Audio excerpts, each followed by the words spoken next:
จากแดนแผ่นดินทินทองของลาว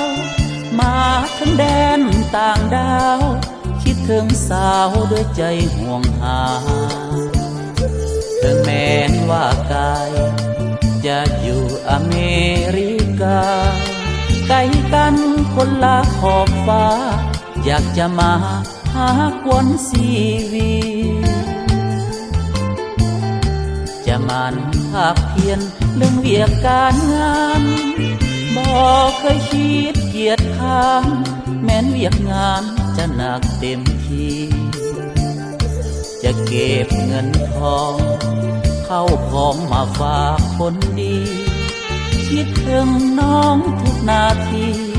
เพราะเรามีสัญญาต่อกันน้องกลางวันอ้ายนั้นก็เป็นกลางคืนยามเมื่อน้องลุกตื่นอ้ายนอนค่ำคืนหลับฝัน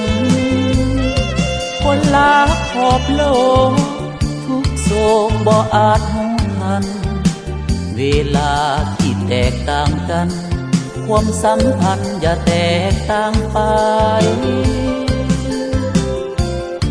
บ่เคยปักใจ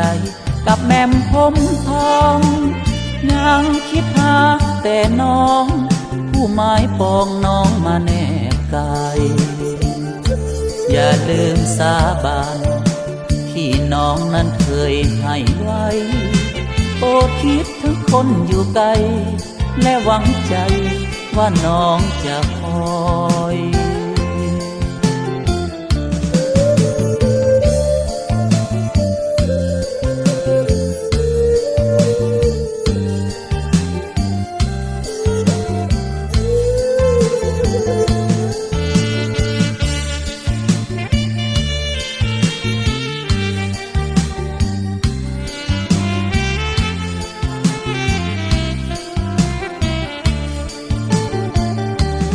น้องกลางวัน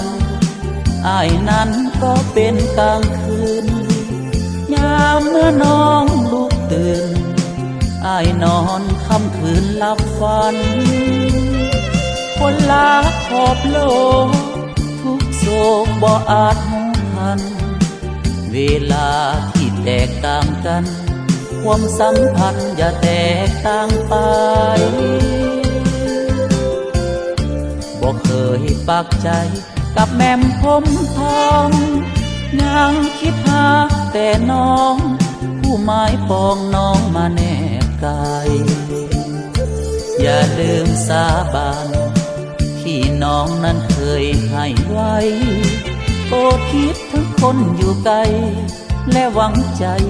ว่าน้องจะคอย